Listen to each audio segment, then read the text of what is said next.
Bismillahirrahmanirrahim. Elhamdülillah ve salatu ve selamu ala Resulillah. Allahumma allimna ma yanfa'una ve anfa'na bima allamtana ve zidna ilmen nafi'an. Urmatlı okuyucular, Muhtasarul Viqoya atlı kitapten keçe kelip namazın şartları degen temaga toktoldık ele. Mına oşol жерден кайра сабагыбызды Кудайым буйрса улантабыз. Аллах Таала бардыгыбызга туура түшүнүк берсин. Bismillahirrahmanirrahim. Ve adimu muzilin najasi sallama ahu ve lam yuid. Adattagындай birinci süйлөмдү сөзмө-сөз которуп алып, андан кийин süйлөмдүн ичине чечмелөөгө киришели. Kitaptın yazıcısı Allah Taala anın rahmatına bölösün mintip aytты. Najasatты кетирүүчү нерсени таппаган адам ошол булганган кийими менен намазын окуп, аны кайра кайтарбайт дейт. Najasatты кетирүүчү нерсени таппаган адам же najasatты өлчөмүн азайта турган деңгээлде суу таппаган адам, мисалга ошол булганган кийими менен намазын окуй берет. Эгерде бир адамдын кийими, мисалы айталы, дирхамдын өлчөмүнөн көбүрөөк булганган болсо, ошону толук кетирүү үчүн эсе таппады, суу таппады, уксус жок, же өткөн сабагыбызда айткандай жанагы najasатты кетире турган суулар жок да. Жок болгон кезде эмне кылат экен? Мына ошол кийим менен намаз окуй берет. Namaz okuy beret, бирок кийин кайра ошол окулган намазыны кайра кайтарып окубайт. Кайра кайтарып эмне кылбайт экен? Окубайт.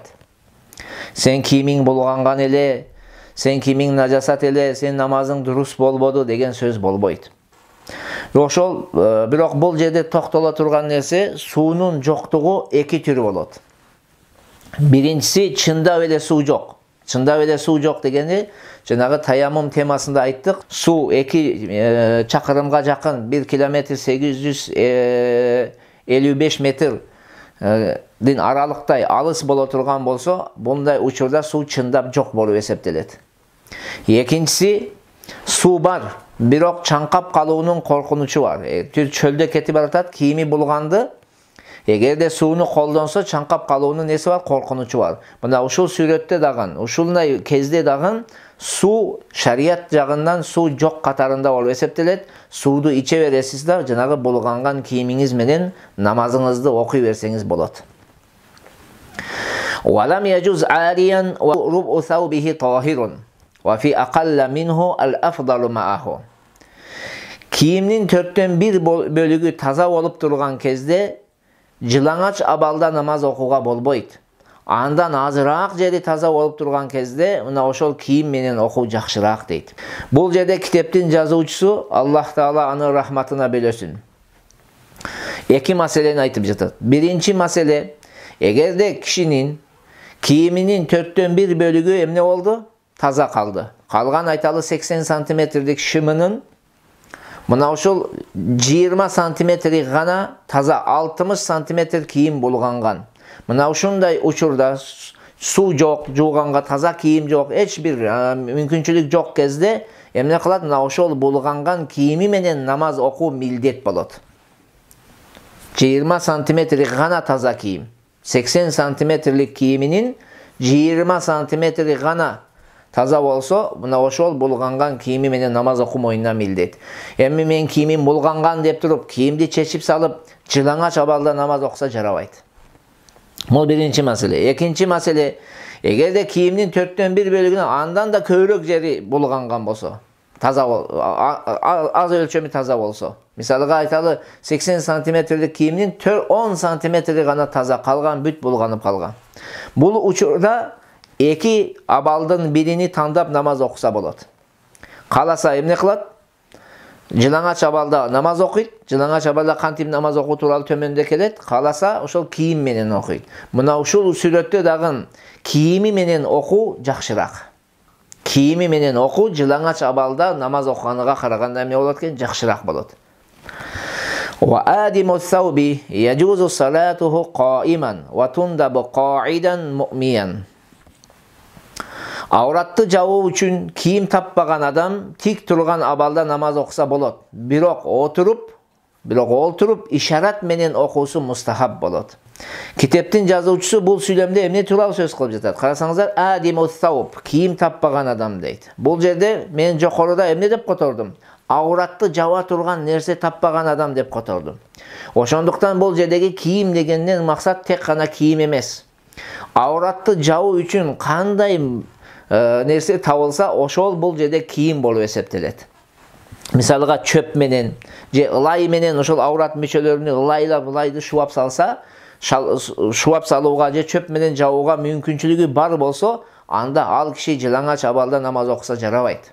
Мына ошол ылайды, ошол аврат мүчөлөрүнө бүт аврат болгон жерде киндиктин астынан тизин астыга чейин шубайт да, ошону менен намазын окуйт. Ошол да эле авратты жабуучу кийим болуп эсептелет дейт.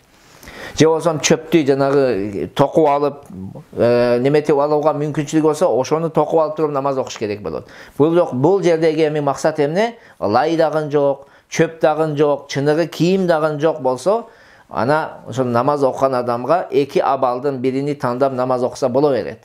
Кааласа тик турган абалда намазын окуйт, кааласа отуруп ишара менен башы менен гана кыймылдатып эмне кылат? Намаз окуйт.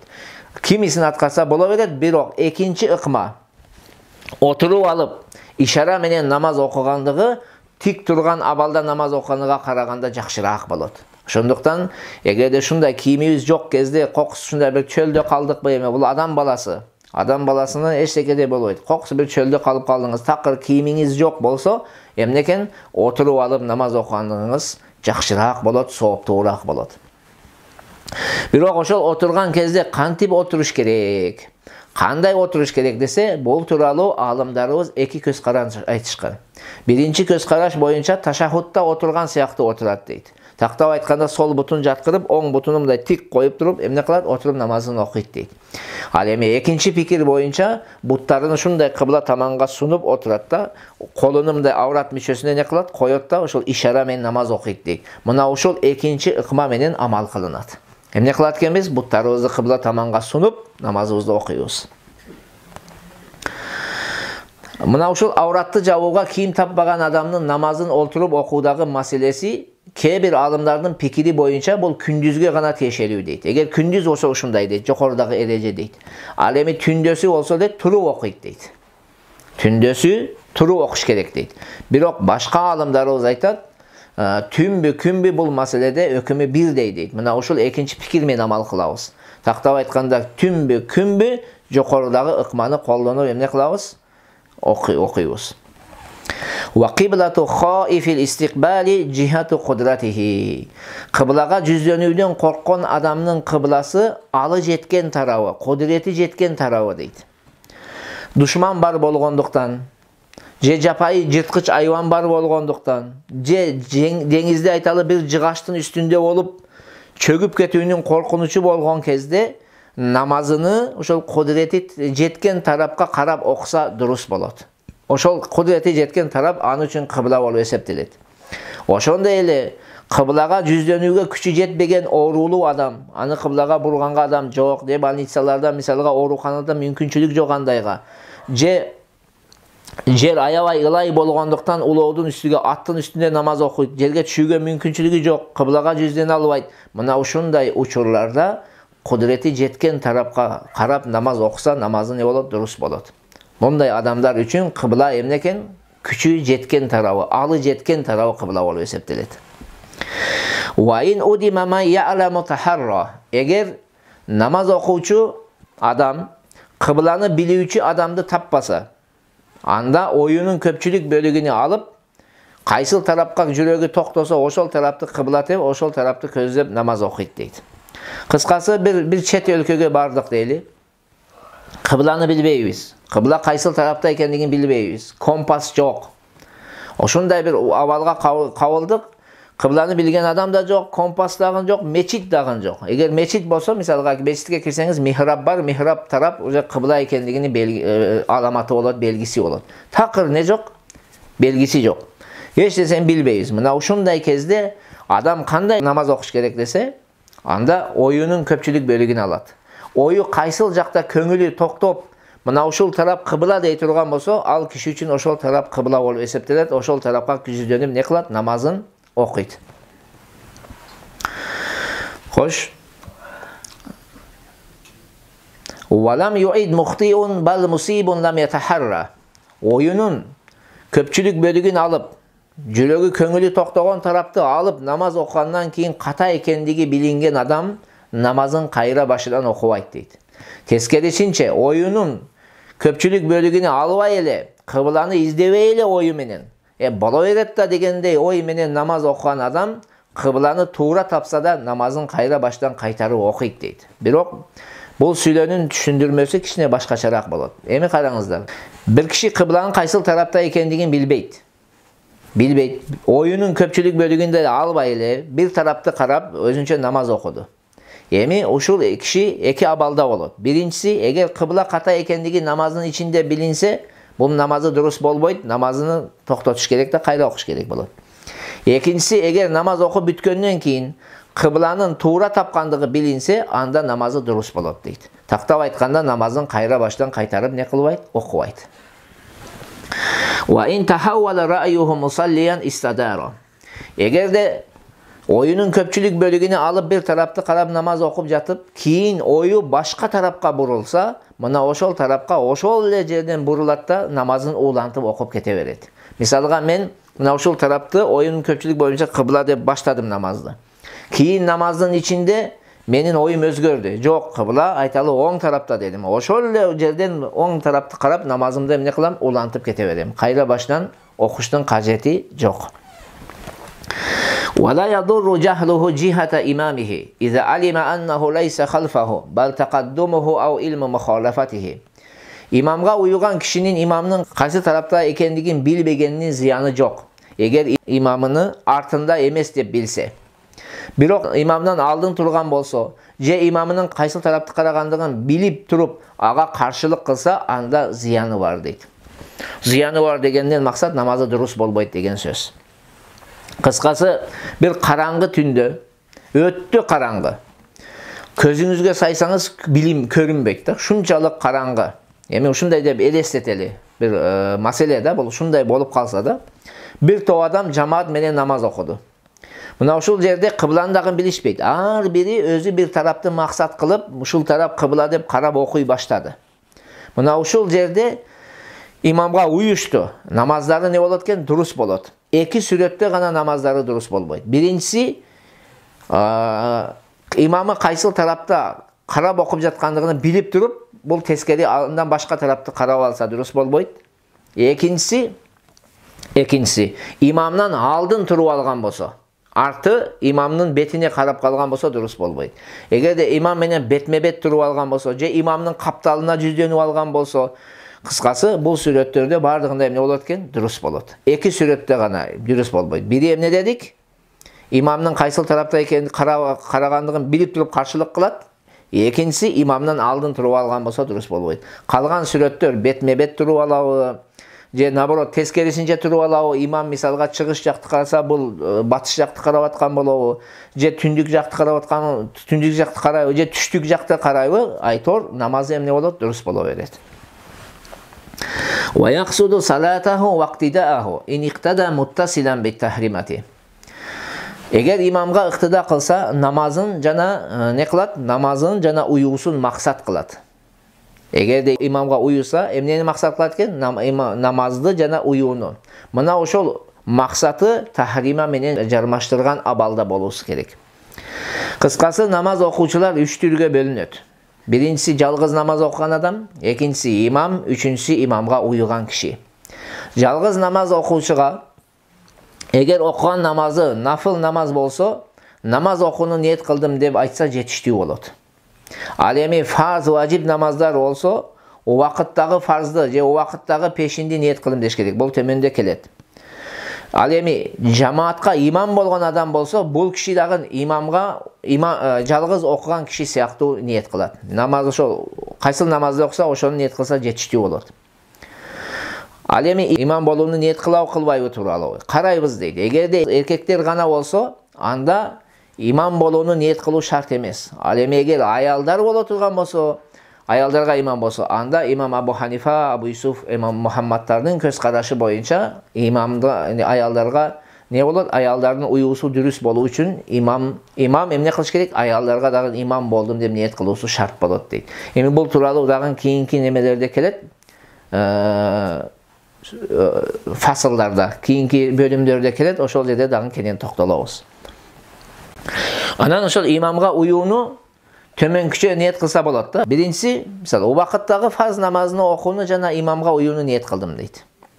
Экинчиси, имамдын намазын баштоону, окууну ниет кылдым эле деп коет. Болот, жетиштүү болот. Бирок ушул жердеги маселе айта турган. İmamga uyuyan кезде ошо ниет менен такбири тахриманын ортосунда намазды буза турган дүйнөлүк амал аралашпаш керек. Мисалга, ниет кылганыңыздан кийин дүйнөлүк сөз сүйлөбөшүңүз керек, бир нерсе жебешиңиз керек, бир нерсе ичбешиңиз керек. Ошондо сиздин ниетиңиз ниет болуп эсептелет.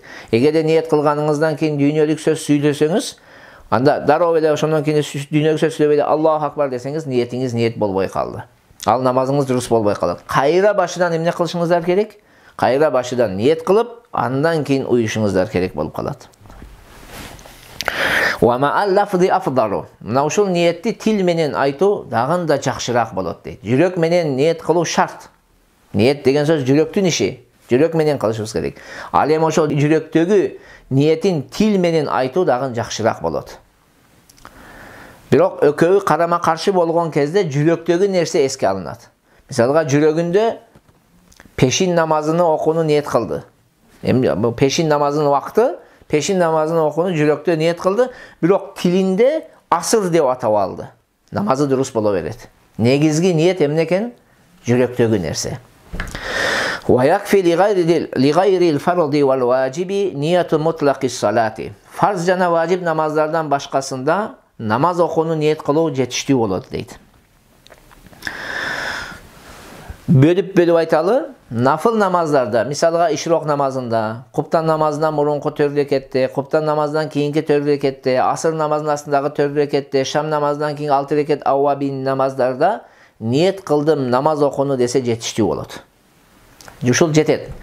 Аташ шарт эмес. Ниет кылдым шашке намазын окуу, ниет кылдым тахаджуд намазын окуу, ниет кылдым ауабин намазын окуу деп эмес, шарт эмес. Ошо ниет кылдым намаз окунса жетиштүү болот. Албетте атаса деле боло берет. Айырмасы жок. Эми экинчи маселе сүннөт муаккадалар жана таравих намаздарында. Буларда кантип ниет кылыш керек десе, бул маселеде эки пикир бар алымдарыбыздан. Биринчи пикир, бул намаздарда намаз окууну ниет кылса жетиштүү болот. Жанагы нафыл сыяктуу эле ниет кылдым намаз окууну десе, ошо аны менен пешини сүннөтүн окуп койсо жарай берет. Же ошону менен таравих намазын окуп койсо жарай берет. Экинчи пикир келет, намаз деп эле ниет кылуу жетиштүү эмес дейт. Сүннөт деп, таравих деп ниет кылуу шарт болот дейт. Бирок фатва ошол биринчи пикирге берилген. Бирок Муниятул Мусалли деген китебинде таравих намазында таравих же убакыттагы сүннөт деп ниет кылыш керек дейт. Ал эми сүннөт намаздарда болсо сүннөт деп ниет кылуу не эмес, этияттык деген дейт. Кыскасы, эң жакшысы мына сүннөттөрдө эмне экен? Сүннөт дегенибиз жакшы болот. Талаш маселе болгондо дайыма талашсыз жагыны аткарсак туура болот.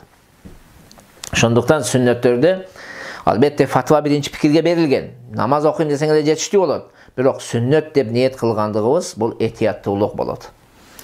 Валахума шурита таъйину лал ададу. Ал эми фарз жана важип намаздарга дайындоо шарт. Рекетинин санын атоо шарт эмес.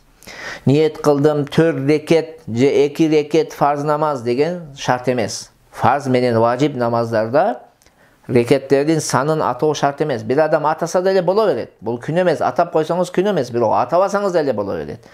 Болгону бул жерде дайындоо шарт. Ниет кылдым бүгүнгү учурдагы мисалга пешин намазын окууну, фарз намазды окууну же учурдагы баамдат намазын окууну, учурдагы асыр намазын окууну деп. Эгерде жөн эле фарз намазыны окуудун деп ниет кылып кое турган болсоңуз, анда ниетиңиз жарабай калат. Эмне үчүн? Сизде өткөн каза намаздарыңыз болсо, алар да эле сиздин мойнуңузга фарз. Аларды да эле окуш керек. Онда кайсы фарз экендиги анык болбогондуктан намазыңыз дурус болбойт. Мына ошондуктан фарз намаздарды окуган кезибизде жүрөгүбүздө эмне дешибиз керек экен? Mına uçurdagı farz namazды okundum je bugünkü peşin namazını okundum dep farz namazını okundum niyet kıldım dep niyet kılışыбыз керек. Allah Taalam bardığımızga tuğra түшүнүк берсин. Assalamu aleykum ve rahmetullahi ve berekatuhu.